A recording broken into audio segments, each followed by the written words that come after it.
Here's a question for you. And Hit me.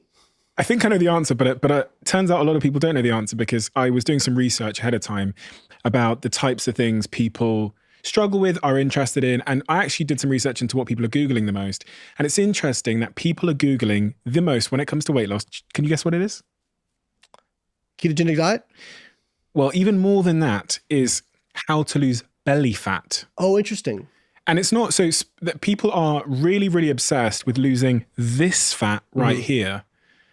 And I think there's some exercises out there and some diets that purport to be able to help you lose just targeted fat in this region. What do you say to that?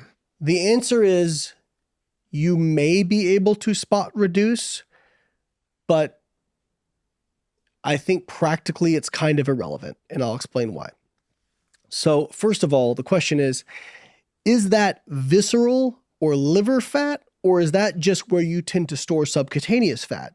And that's hard to know unless somebody's done like an MRI and that sort of thing, because some people just store their subcutaneous fat in different areas, right? Like some people tend to have it more in their legs, like women in particular, if they store it, they tend to store more in their legs, whereas men tend to store it more here. What's the difference between subcutaneous and visceral? So visceral is the viscera around the organs. Okay. Visceral fat and liver fat are gram for gram far more metabolically unhealthy than subcutaneous fat. Okay. So that's the point of differentiation. But the stuff that causes you to lose subcutaneous fat, which is the fat under the skin, is the same stuff that typically helps you lose liver fat or visceral fat. So one of the things I tell people, if we're talking about trying to lose body fat or trying to get any big health outcome, let's pick up, if we're going to try and pick up as much in weight of boulders as we can, you're going to focus on the big rocks first, right? And then if you got the big rocks, you can worry about picking up some pebbles. But don't drop the big rocks to pick up the pebbles. And I think a lot of people end up doing that.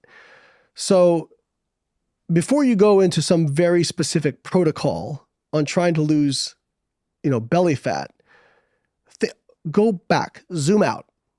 Can I sustain this long term? Because if you can't sustain it long term, it's not really going to matter. You're better off finding something that you can sustainably do, consistently execute long term, because if you lose enough overall body fat, eventually you will lose the belly fat. And I mean, part of it is just our genetics and how we store. It right? seems really stubborn though. It seems like, for me, it feels like it's the last thing to go. I will say they've shown that exercise specifically can help target liver and visceral fat even without a calorie deficit. So even if people maintain their body weight, they tend to lose liver and visceral fat just through exercise.